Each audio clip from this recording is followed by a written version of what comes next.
Howard Schultz, God. who, I'm not going to lie, I like a good caramel frappuccino back in the day. I haven't had Starbucks in a bit. But, wow, Howard Schultz is really becoming a crappuccino. He has a savior complex. He thinks he's going to run for president and save the country. He thinks America is talking to him and there's such a demand for a Republican pretending to be an independent. Let's hear what he said about a proposed wealth tax. That should give you some idea as to what I would do. Elizabeth Warren's proposal is a wealth tax. Oh, God. It's an additional 2% tax on Americans whose net worth. Let's see that again. Elizabeth Warren's proposal is a wealth tax. Oh, God. It's an additional 2% tax on Americans whose net worth. This isn't just an income tax, I know. actually. It's an asset tax. Yeah. What do you think of that? Is over $50 million. Yeah. Good idea? Well, first of all, it's an idea that has no merit. She knows that there's no way this could come to pass. These are just false campaign promises to make noise. And again, it's punitive. No, I don't agree with that. You know what that sounded like to me? She knows that this could never come to pass. You know what that sounds like to me?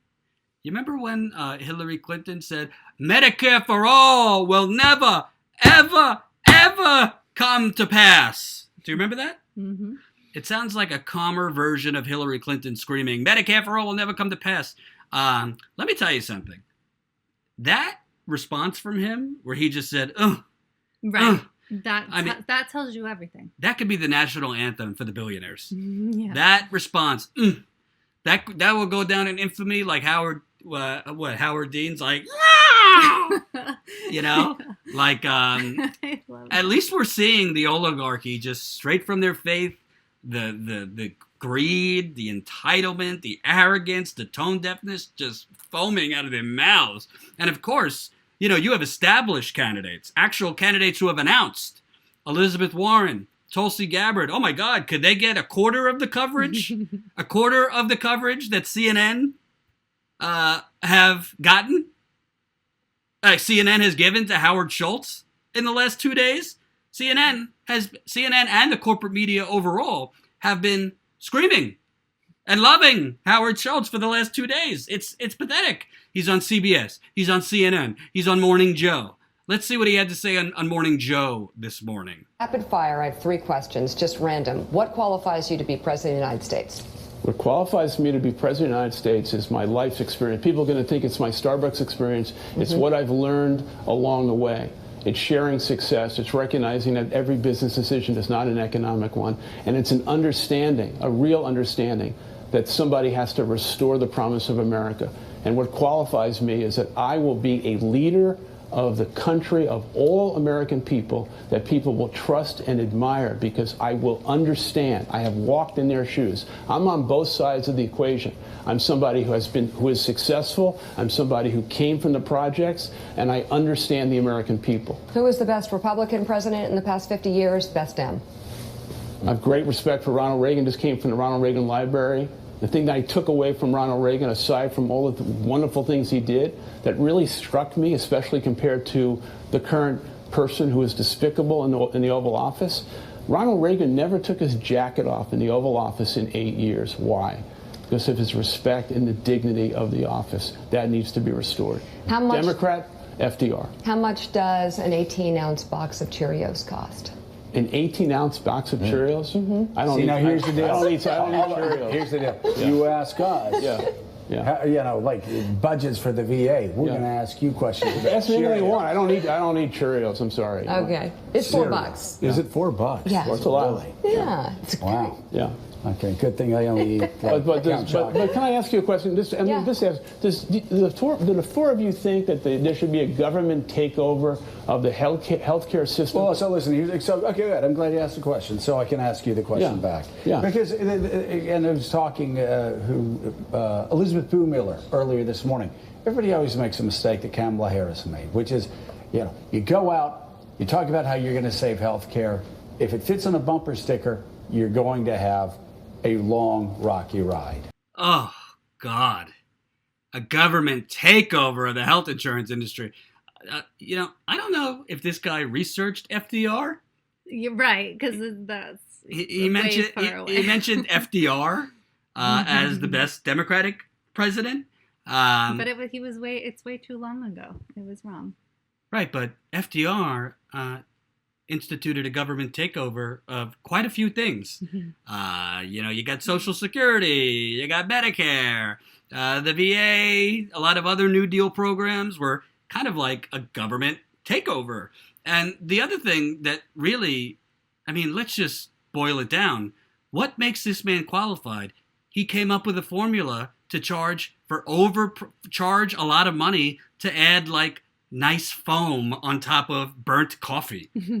This is what this man did. He came up with a formula to charge $5 and something cents for some little foam, add in some caramel, maybe a little sprinkles on top of burnt coffee, and call it, a frappuccino or a latte or whatever. This is his experience. I don't know what projects he came from either. I'd have to look that up. But he made coffee milkshakes. That's true, DJ. What's really remarkable to me about this is really between Michael Bloomberg, Howard Schultz, and frankly, I would put Joe Biden's a very wealthy man. So when he announces, I'd put him in with them to a lesser degree. All of these people are telling you what the American people want and what's American and what's un-American. And of course, CNN and none of them are actually pushing back on this. But every single poll goes against what they're saying. 70% of Americans want Medicare for all. So what is Howard Schultz saying? It's un-American. Then you're calling 70% of America un-American? Right. Same thing, for free college tuition, which, by the way, Kamala Harris just moonwalked away from, as I covered yesterday. Un-American? And by the way, what exactly is you're against government health? You're against government takeovers of the health insurance industry, but you're not against government takeovers of Texas, where the government basically gives tax giveaways to corporations like yours and plutocrats like you. So if the government gets, and forget the word takeover, that's just to scare people. But if the government takes action and is proactive on healthcare, because that's really what it is. It's not a takeover, but it's government being more aggressive and taking action on healthcare. That's bad.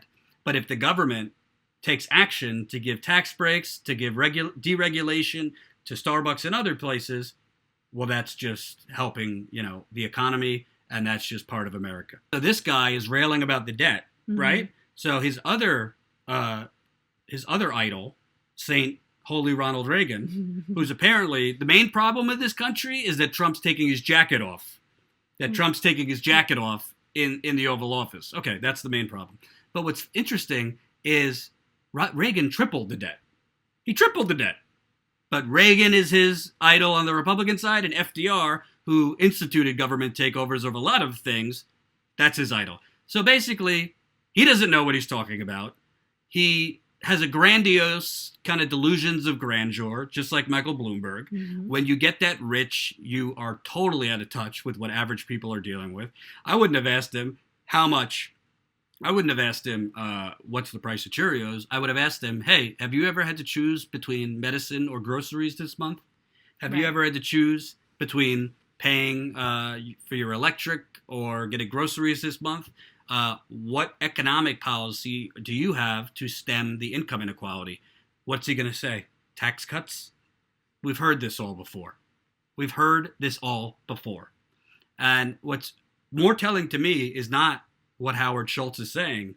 It's the fact that CNN, CBS, the New York Times, Morning Joe, all these people, they're falling all over themselves to interview Howard Schultz. Right. Tulsi Gabbard can't get anywhere. She's been on CNN since she's announced, as far as I know. So Tulsi Gabbard saying, hey, we need to stop going to war with every other country. We need to stop regime change in places like Venezuela. She's in the witness protection program. She can't get any coverage, although I would love to have her on. Same thing, to a lesser degree. It's not like Elizabeth Warren. They're not covering her 24/7. I don't like her as much as I like Tulsi Gabbard.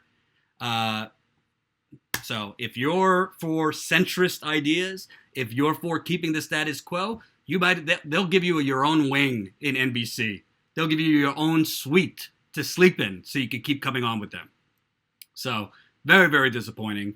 And we'll keep following. I don't actually think Howard Schultz is going to run, to be honest with you. I think this is a vanity project for himself, maybe to sell some books, maybe to do some other things after. I would find it very hard to believe he's actually going to run for president. But if he does run for president, I'm not as worried, honestly, about him electing Trump.